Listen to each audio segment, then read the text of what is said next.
Desde el inicio de este canal, me han pedido documentar sobre los estilos de artes marciales que se utilizan en las coreografías del cine constantemente. Las documentadas hasta la fecha han sido muchas, desde el método de lucha Casey, el arte marcial utilizado en la trilogía de Batman de Christian Bale, pasando por el System Lab, que encontramos en coreografías de Jack Richards, y hasta las artes marciales extremas del Capitán América y el Soldado del Invierno. Sin embargo, he podido notar que las más apreciadas por el público en general, debido a su espectacularidad, pero sobre todo a su dureza y realismo, han sido las coreografías utilizadas en películas como Búsqueda Implacable con Liam Neeson, del cual tengo un video en el canal, y la saga del Justiciero con Denzel Washington, y estamos hablando de la esgrima filipina. Siguiendo por esa misma línea de coreografías que poseen combate cuerpo a cuerpo muy cerrados, característica indiscutida de la esgrima filipina, nos encontramos con una saga de películas que fueron algo así como las precursoras de estas escenas. Bourne llegó antes incluso que Búsqueda Implacable y que The Equalizer, y nos presentó unas escenas de pelea en espacios cerrados que deslumbró al público marcial en general. Imagino que seguramente ya habrás visto al menos alguna de las películas de Jason Bourne. Ya sabes, el caso Bourne del año 2002, que es la primera. Después le siguió El Mito, El Legado, Ultimátum. Matt Damon interpreta al popular agente Jason Bourne en una saga que recaudó en taquilla más de $1.000 millones en todo el mundo. Esas escenas de lucha nos hicieron pensar a todos en ese tiempo: este tipo, este hombre, es genial.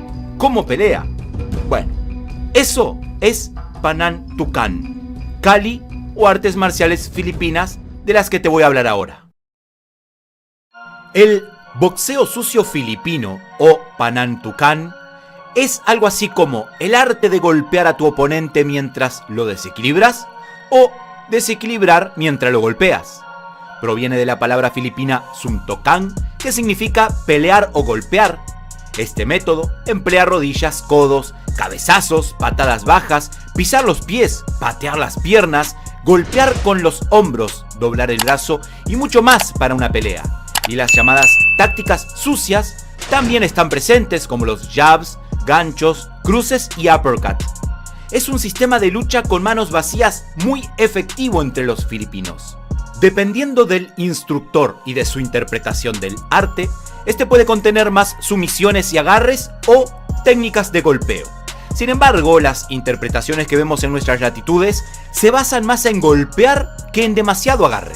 La razón detrás de esto es el peligro de ser atacado por múltiples oponentes, por lo que debemos seguir moviéndonos y no inmovilizarnos o atarnos con un oponente, ya que esto puede hacerlo más fácilmente vulnerable a otros. Ser atacado por otra persona muy rápidamente, mientras que se enfrenta al atacante inicial, sería riesgoso. Panantukan no se basa en usar fuerza o fuerzas innecesarias, sino que se enfoca en usar los principios básicos y la mecánica corporal correcta. En su ejecución, requiere de que el practicante utilice mucho el núcleo de su cuerpo y que camine constantemente. Por lo tanto, visto hasta aquí, podemos matizar diciendo que Panantukan es un aspecto de las manos vacías de las artes marciales filipinas y es también, en esencia, un arte de boxeo. Es claro, diferente del boxeo occidental con el que la mayoría está familiarizado. El Panantukan usa cada parte de tu cuerpo como una herramienta para golpear casi todas las partes del cuerpo del oponente. No existen restricciones. El hecho de que las artes marciales filipinas sean conocidas por sus habilidades con las armas blancas se ve en Panantukan, ya que los movimientos imitan el movimiento de las hojas. Algunos conocen este arte por diferentes nombres: filipino Dirty Boxing, Suntukan, Pangamut, mano a mano, por nombrar algunos, pero todos son esencialmente el mismo arte. El nombre Panantukan se le dio a este arte marcial en Estados Unidos para evitar confusiones con otras artes populares de la época. Algunos aspectos que hacen que este arte sea muy singular son, por ejemplo, el uso de ambos lados por igual. Los practicantes entrenarán ambos lados del cuerpo para que puedan golpear bien con una ventaja de izquierdo o de derecho. También la manipulación corporal. Uno de los objetivos es desequilibrar o mover el cuerpo del oponente empujando, tirando, barriendo o derribando. Estas tácticas colocan al oponente en una posición que limita su ofensiva. Otro concepto muy arraigado en este arte marcial es la destrucción de miembros. Las técnicas no solo están enfocadas hacia la cara y el cuerpo, sino que también atacarán intencionalmente a las extremidades. El objetivo de esto es hacer que la herramienta más peligrosa y el momento sean menos efectivas. Un beneficio adicional también es la distracción con dolor para abrir los objetivos principales. En Panantukan se utilizan muchas técnicas de lucha sucia, velocidad, fluidez y ritmo. Enfatiza la velocidad de ataque con la intención de abrumar al oponente con una serie encadenada de ataques. Combinaciones indefinidas de diferentes golpes se unen continuamente para hacer que una defensa exitosa sea una relativa imposibilidad.